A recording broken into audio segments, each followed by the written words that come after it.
Kia ora, and welcome to the What Inspired Me Today podcast, a podcast created to inspire you to be the very best that you can be. My name is Stephen Matthew, and this is what inspired me today.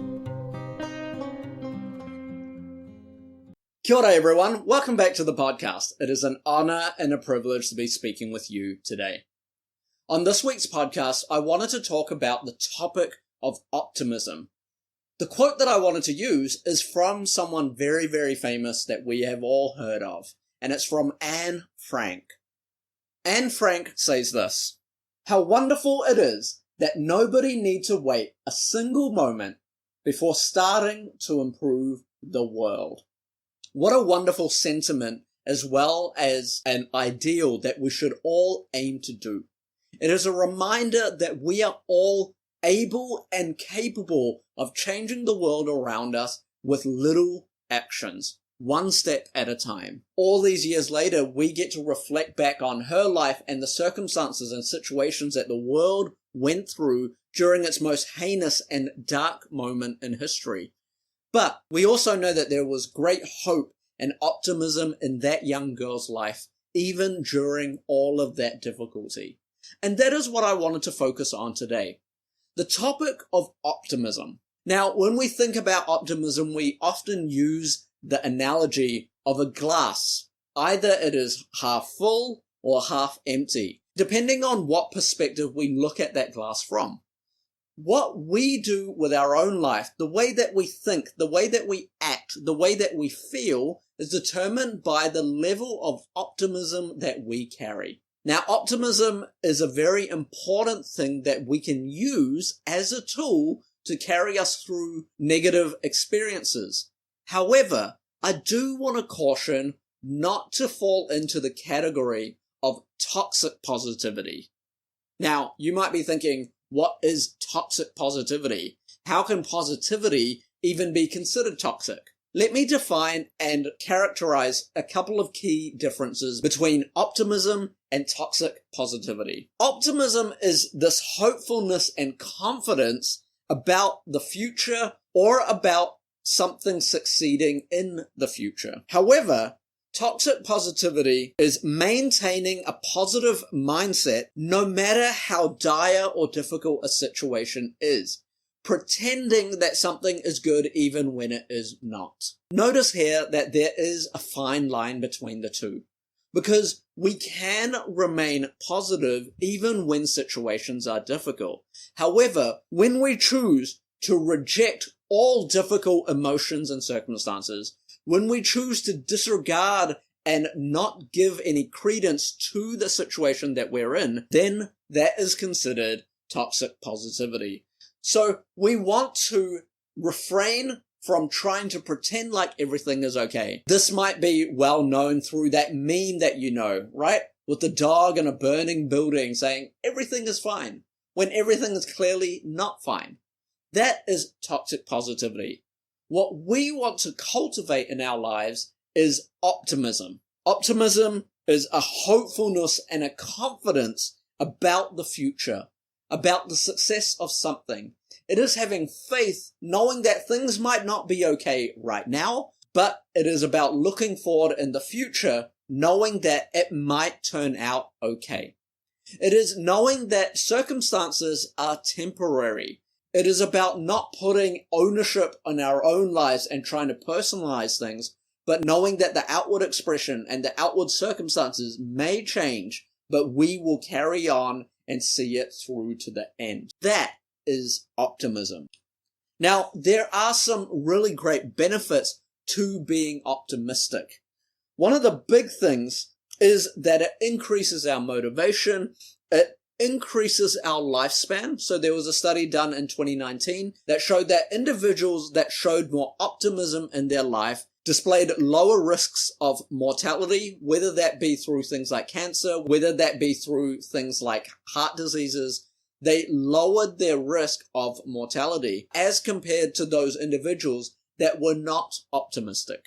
It also reduced basal levels of stress, particularly through the molecule in our body that runs through our body during high stress moments, known as cortisol. Individuals that remained more optimistic had lower stress levels. So managing our optimism and maintaining this optimism is good for our overall health.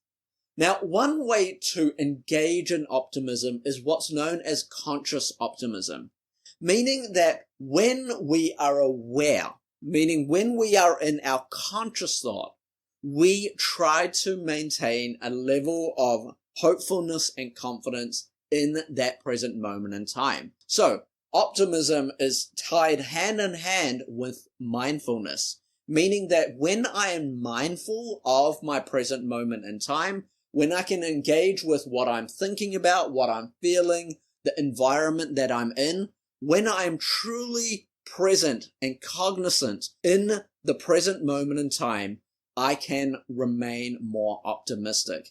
And as I train my brain, and this is something that can be learned and something that can be improved upon, as I train my brain to be more optimistic, then I will learn this as a habit. And as I do it more often, that muscle of optimism grows in my own subconscious. So when I am not thinking about it, I am still maintaining a positive frame of mind. Now, you might ask me, Steve, am I lying to myself? Am I pretending? Am I doing what you mentioned before, which was fake it till you make it? In a way, yes, because your brain will listen to what you tell it. I love this Bible verse from Proverbs 18 verses 21. It says this: "Death and life are in the power of the tongue. Those who love it will eat its fruit." What that means is this: if I say negative things, if I think about negative things and then I say negative things, if I see that the weather is not good and I go, oh, well, that's going to be a horrible day, and I think about it and I say it, if I wake up on the wrong side of the bed and I go, well, that does it, this day is going to be bad, my brain will hear it through my ears and will start thinking about what I just said. Because I have already set a precedent for the day, that being that it is going to be negative, I am going to subconsciously already look for the negative things in that day. However, if I can speak life, meaning if I can speak positive and engaging things that will train my brain to think and look for the positive things for that day, then I will engage in positivity. Now, this is not toxic positivity. This is optimistic, mindful positivity, meaning that I am engaged with what is real, what is true, and actively and consciously thinking of the good things in life, thinking of the best moments in that moment. Because if I can take a moment to clearly define what is good in that present moment in time, I will think about it, I will see it, I will hear it, I will speak it, and I will feel it. And as I do that and continue to do that, I will train the muscles of my body, whether that be the mind, whether that be the eyes, whether that be the ears or the mouth or the heart, that there are positive things in this world and it is worth looking out for and it is worth actively remembering. I want to finish off with this quote from Roy T. Bennett, and he says this: "Be mindful, be grateful, be positive, be true, and finally, be kind." If we engage in active mindfulness, trying to be optimistic as much as we can, not trying to fake it when we are feeling bad and when we have negative emotions, allow those emotions to flow within you and leave you. But after they have gone, what was something positive about it? What is something that you can be hopeful for? What is something that you can be confident in for your future? When you take the moment to focus in on those, the negative moments slowly start to disappear, and you will realize that the negative moments are only temporary and you will get through this because you are an optimistic person, knowing that you're confident in your future, knowing that you are hopeful even when all else seems hopeless. Put your trust, put your faith, knowing that things will turn out for the good. So, with that said, have a great week.